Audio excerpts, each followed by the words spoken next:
اب جو ان کی طرف سے ہمارے خلاف ہر وقت کا ہتھیار وہ استعمال کرتے ہیں وہ قبور کا مسئلہ. ہم نے گزشتہ سیمینار کے اندر قبر اور بت کے فرق کے لحاظ آپ کے سامنے تفصیلی دلائل پیش کیے. آج کی اس نشست میں چند حوالہ جات مزید پیش کر کے ان کے اعتراضات کے جوابات بھی آپ کے سامنے رکھ رہا ہوں. سب سے پہلے جو مزارات کے لحاظ سے ان کا اعتراض ہے اور معاذ اللہ کہیں قبر کے اوپر کوئی کمرہ بنتا ہے اس کو وہ مستقل اپنے فتووں کا نشانہ بناتے ہیں کہ دیکھو انہوں نے قبروں کے اوپر کمرے بنانے شروع کر دیے, گنبد بنانے شروع کر دیے اور اتنی اتنی بلڈنگیں کھڑی کرنی شروع کر دی. یہ دیکھو میرے ہاتھ میں تاریخ المدینہ المنورہ ہے, یہ ابن شبا کی ہے 262 ہجری میں جن کا وصال ہوا, بڑے پرانے امام ہیں. یہ جلد نمبر 1 ہے اس کتاب کی.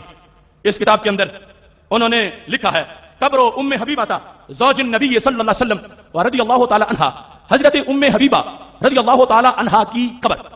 یہ باب اس کتاب کے اندر موجود ہے. ابن شبا بڑے مستند امام ہیں, ان کے حوالے سے یہ قبور والے مسئلے کی وضاحت میں ابتدائی بات پیش کر رہا ہوں.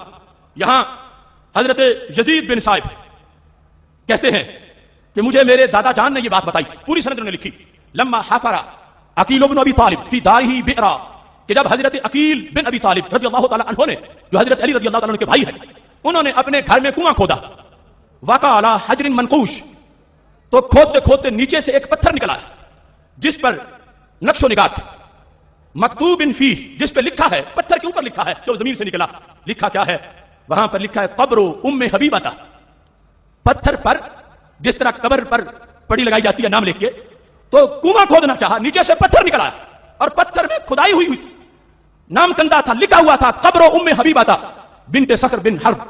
یہ حضرت ام حبیبہ رضی اللہ تعالی عنہا کی قبر ہے. فدافن عقیل البئر, حضرت عقیل رضی اللہ تعالی عنہ نے اس کنویں کو بند کر دیا. وبنا علیہ بیتا, اور اس پہ کمرہ بنا دیا. وبنا علیہ بیتا, جب پتا چلا کہ یہاں تو امی جان کی قبر ہے, حضرت ام حبیبہ کی قبر ہے, اس جگہ انہوں نے کھدائی پھر نہیں کی بلکہ اس قبر کو بنا دیا. اور قبر اوپر زمین کے اب نظر آ رہی تھی, پہلے تو زمین مٹی غالب آ چکی تھی, قبر دب چکی تھی. اب انہوں نے اس کو اوپر واضح کیا اور وبنا علیہ بیتا, اور اس پر گھر بنایا, اس پر یعنی کمرہ بنایا.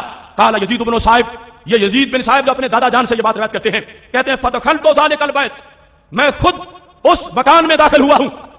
جو مکان کس نے بنایا تھا؟ ایک صحابی نے بنایا تھا. وہ کون ہے؟ حضرت عقیل رضی اللہ تعالی عنہ. کس پر بنایا تھا؟ قبر پہ بنایا تھا. اور قبر کس کی تھی؟ حضرت ام حبیبہ رضی اللہ تعالی عنہا کی قبر تھی. تو یہ کہتے ہیں فدخلت ذلک البیت, میں اس مکان میں داخل ہوا. فرأیت فیہ ذلک القبر, میں نے اپنی آنکھوں سے قبر کی زیارت کی ہے.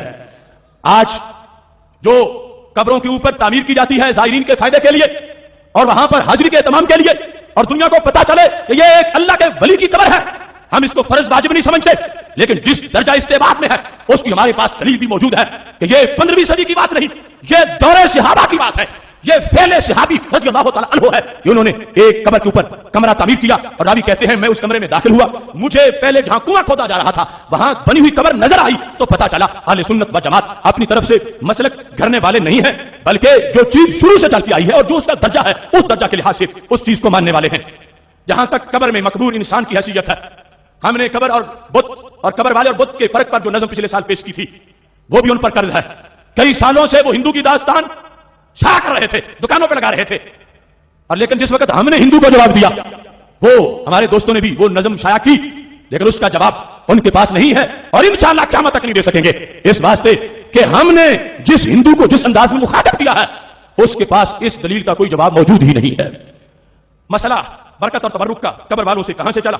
یہ دلائل النبوہ امام بہقی کی جلد نمبر 1 ہے, صفحہ نمبر 284 ہے. اس میں اس بات کا تذکرہ موجود ہے. یہ یہاں پر حضرت امام ابو العالیہ یہ کہتے ہیں, جو مدار ہیں سندوں کا اور مفسرین کے امام ہیں, وہ کہتے ہیں لما افتتحنا تستر, جب ہم نے تستر شہر کو فتح کیا, یہ اس وقت علاقہ ایران کا کہلاتا تھا, عراق العجم, اس میں تستر کو جب ہم نے فتح کیا تو کہتے ہیں وجدنا فی بیت مال الہرمزان سریرن, جو بادشاہ کا سب سے بڑا مرکز تھا اور اس کا جہاں خزانہ تھا وہاں ہم نے ایک چارپائی دیکھی. علیہ راجل میت, اس پر ایک شخص ہے جس میں جان نہیں ہے. وعند رأسہ مصحف لہ, اور سرہانے اس کا ایک رجسٹر بھی پڑا ہوا ہے. کہتے ہیں وہ شخص جب ہم نے چارپائی پہ لیٹا ہوا دیکھا, فحملناہ الی عمر بن خطاب رضی اللہ عنہ, ہم اٹھا کے لے آئے سیدنا عمر رضی اللہ تعالیٰ عنہ کے پاس.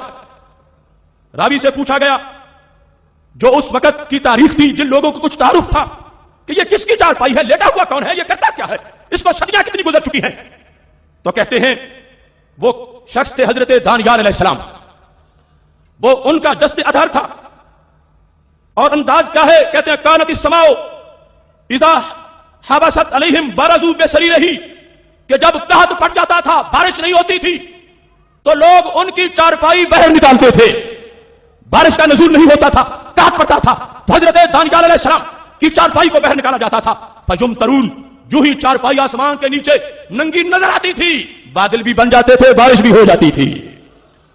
کہتے ہیں قلت من کنتم تظنون الرجل، راوی کہتے ہیں جو اس فوج میں موجود تھے جنہوں نے تستر شہر کو فتح کیا تھا، میں نے پوچھا یہ تمہارے خیال میں کون بندہ تھا کہ جو صدیوں پہلے جس کا وصال ہوا، جسم بھی سلامت ہے، رب کے دربار میں ویلیو بھی اس کی بڑی ہے، چارپائی باہر نکلے تو بارش کو بھی جوش آ جاتا ہے، یہ کون انسان تھا؟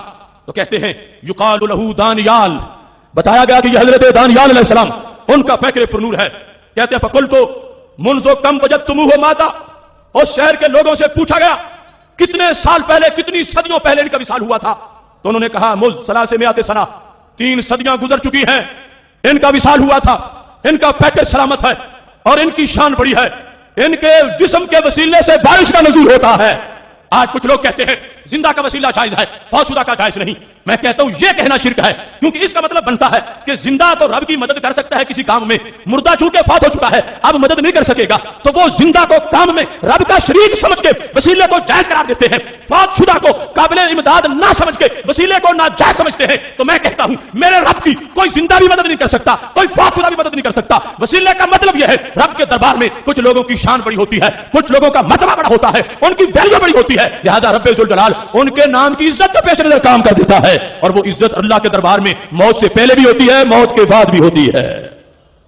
اب اس مقام پر کہتے ہیں قلت ما كان يغير شيئا، میں نے پوچھا اس وقت کے فاتحین سے کہ تبدیلی کیا آئی تھی ان کے بدن میں، 3 صدیاں گزر چکی تھی، تو کہتے ہیں ہم نے دیکھا لا الا شعیرات من کفاہ، کوئی تبدیلی نہیں تھی، یہاں گدی مبارک پر کچھ بالوں میں معمولی سی تبدیلی آئی ہوئی تھی، لا تبلیہ الارض ولا تاکلها السباع، کہ اللہ کے نبی علیہ السلام، انبیاء علیہ السلام کے جو مبارک جسم ہوتے ہیں ان کی شان کیا ہے، فرمایا انہیں مٹی بھی نہیں کھاتی، ان کو درندے بھی نہیں کھاتے، ان کے جسم صحیح سلامت ہوتے ہیں، اور پھر برزخ میں ہیں اگرچہ سامنے موجود ہیں، جو نظر حرکت کے بغیر آ رہے ہیں، تو اس بنیاد پر کہ ہم دنیا میں ہیں برزخ میں نہیں، اور ان کی برزخی حالت یہ ہے کہ ان کی حیات حقیقی حصی جسمانی ہوتی ہے، جس کی بنیاد پر جہاں چاہتے ہیں چلے جاتے ہیں، اپنے دشمنوں کو ہلاک کرتے ہیں اور اپنے دوستوں کی مدد فرماتے ہیں۔ اس مقام پر یہ اسلوب جو آپ کے سامنے میں نے پیش کیا، اس کی مزید وضاحت کے لیے النہایہ فی غریب الحدیث والعصر، اس کے اندر امام ابن الاسیر جن کی تاریخ وفات 606 ہجری، انہوں نے لکھا ہے، اور یہ بڑا دلچسپ انداز ہے حضرت برقہ بن نوفل رضی اللہ تعالیٰ عنہ کا۔ برقہ بن نوفل رضی اللہ تعالیٰ عنہ وہ ہیں جن کے پاس حضرت خدیجہ رضی اللہ تعالیٰ عنہ ہمارے نبی علیہ السلام کو لے کر گئی تھی، اور پہلی وحی کے نزول کے بعد بات چیت ہوئی تھی، بخاری شریف میں اس کا تفصیل سے ذکر موجود ہے۔ حضرت برقہ بن نوفل کی شان کیا ہے یہ پہلے بتا دوں تاکہ ان کے قول پر یہ نہ کوئی کہے کہ تم کسی مشرک کا قول پیش کر رہے ہو، معاذ اللہ کسی پہلے زمانے کے گمراہ کا قول پیش کر رہے ہو، چونکہ وہ قول دوسری فکر کی دھجیاں اڑانے والا ہے۔ تو حضرت برقہ کی حیثیت کو میں پہلے بیان کرنا چاہتا ہوں، یہ مستدرک للحاکم کی 3 جلد ہے، اس جلد کے اندر یہ موجود ہے کہ سید عالم نور مجسم شفیع معظم صلی اللہ علیہ وسلم نے فرمایا تھا، یہ پورا باب حضرت برقہ کی شان میں ہے۔ مقالہ تو برقہ بن نوفل فی تصدیق النبی علیہ السلام کے اندر میرے نبی علیہ السلام سے سید عائشہ صدیقہ رضی اللہ تعالیٰ عنہا روایت کرتی ہیں، ہمارے نبی علیہ السلام نے فرمایا تھا لا تسبوا ورقہ، ورقہ کو گالی مت دو، ورقہ بن نوفل کو گالی مت دو، کیوں؟ فرمایا فإنی رأیت لہ جنتا او جنتین، میں نے ورقہ کے لیے جنت یا 2 جنتیں دیکھی ہیں۔ تو جن کو رب 2 جنتیں دے وہ کافر تو نہیں، وہ مومن ہے، وہ مشرک نہیں، وہ توحید پرست ہیں، اور آگے ان کی تقریر بھی بڑی توحید والی ہے۔ یہ ورقہ بن نوفل گزر رہے تھے، حضرت بلال رضی اللہ تعالیٰ عنہ توحید کی اذانیں دے رہے تھے، النہایہ کے اندر تفصیل ذکر ہے۔